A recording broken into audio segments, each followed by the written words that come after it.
We are neither authorized or supported or sponsored by anyone, especially Iwata or Dru Blair.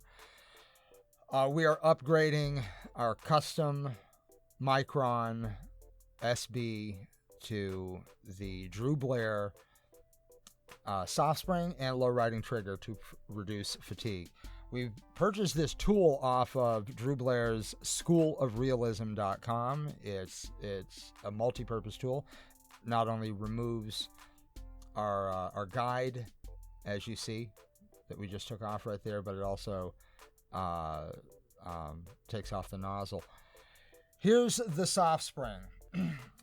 You can really see a big difference. Reduces the fatigue dramatically. When you first put it on, you'll feel like, wow, there's nothing there. Yeah. It honestly feels like there's no spring in there.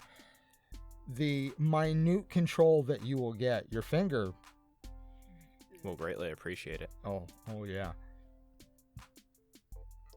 The tool is very important as well because it holds, if you can pick it up, it holds the retaining nut nice and solid so that you're able to accurately put it in and not cross thread.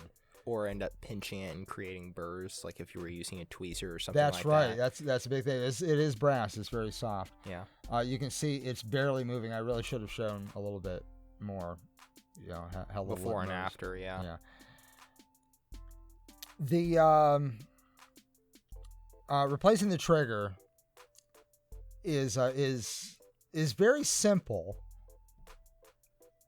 but I make it look complicated. Okay. I back off the spring. First, I've loosened the spring in the back. Now I'm showing right here that it has the tabs on the side, so it's not going to just pull straight out. You have to. The reason why I'm struggling right there is I'm trying to pull the spring back with my pinky, but it's not. Yeah, you don't have enough grip right there. Yeah, I just don't have enough grip, so I had to actually reach back and pull that thing. Make sure that your trigger is sloped forward. This is going to rest in the crease of the first knuckle, and you're going to be pointing your finger at the work. You're not pointing it down, holding it on the trigger. You're going to be resting it in there and pointing. Yeah. Almost like you're pointing at it and saying, "Hey, you." It's kind of gonna lay on there. Yeah, it's almost like a pencil. Yeah, like you have a laser. Yeah. Frickin' laser. On there. This is going to reduce the fatigue a lot, and it's an interesting thing. It's a hand-eye coordination. Now you see the way that is. It just rests right there, and it's barely a move. Yeah, you barely even crook your finger. And it activates with both of these. It's the combination that really makes it. There you have it, a very simple, quick upgrade. Please like and subscribe, hit the notification bell, and we'll bring you some other really nice information. Thank you.